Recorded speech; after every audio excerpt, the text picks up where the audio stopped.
ഒമാനിൽ ഇ-കോമേഴ്സ് മേഖല കുതിക്കുകയാണെന്ന് കണക്കുകൾ. സോഷ്യൽ മീഡിയയുടെ പിന്തുണയാണ് ഇ-കോമേഴ്സിന്റെ ദ്രുതഗതിയിലുള്ള വളർച്ചയ്ക്ക് ശക്തി പകരുന്നത്. 2025 ജൂലൈ പകുതിയോടെ 10,500-ലധികം ബിസിനസ്സുകൾക്കാണ് ഓൺലൈനായി പ്രവർത്തിക്കാൻ ലൈസൻസ് ലഭിച്ചത്. 2020-നും 2025-നും ഇടയിൽ ഇ-കോമേഴ്സ് ലൈസൻസുകളുടെ എണ്ണം 191% എന്ന വാർഷിക നിരക്കിൽ വളർന്നതായി വാണിജ്യ വ്യവസായ നിക്ഷേപ പ്രോത്സാഹന മന്ത്രാലയം പറയുന്നു. ഇൻസ്റ്റഗ്രാം, വാട്സപ്പ് തുടങ്ങിയ പ്ലാറ്റ്ഫോമുകളുടെ പിന്തുണയാണ് ഇതിന് പ്രധാന കാരണം. ഉൽപ്പന്നങ്ങൾ വിൽക്കുന്നതിന് ചെറുകിട ഇടത്തരം സംരംഭകർ സോഷ്യൽ മീഡിയയാണ് പ്രധാനമായും ആശ്രയിക്കുന്നത്.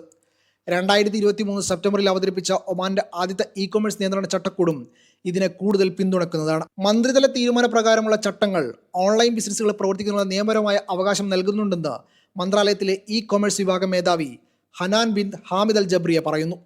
വെബ്സൈറ്റുകളും സോഷ്യൽ മീഡിയ അക്കൗണ്ടുകളും ഇതിൽ ഉൾപ്പെടും. പെർഫ്യൂമുകളും സൗന്ദര്യവർദ്ധക വസ്തുക്കൾ, റെഡിമെയ്ഡ് വസ്ത്രങ്ങൾ എന്നിവയാണ് ഏറ്റവും കൂടുതൽ വിറ്റുപോകുന്നത്. ഈ മേഖല പ്രതീക്ഷകൾ നൽകുന്നുണ്ടെങ്കിലും വെല്ലുവിളികളെയും അഭിമുഖീകരിക്കുന്നുണ്ടെന്ന് വിദഗ്ധർ ചൂണ്ടിക്കാണിക്കുന്നു. പേയ്മെന്റ് തട്ടിപ്പ്, വ്യാജ രസീതുകൾ, അവസാന നിമിഷ ഓർഡർ റദ്ദാക്കൽ തുടങ്ങിയ പ്രശ്നങ്ങൾ വിൽപ്പനക്കാർ പലപ്പോഴും നേരിടുന്നുണ്ട്.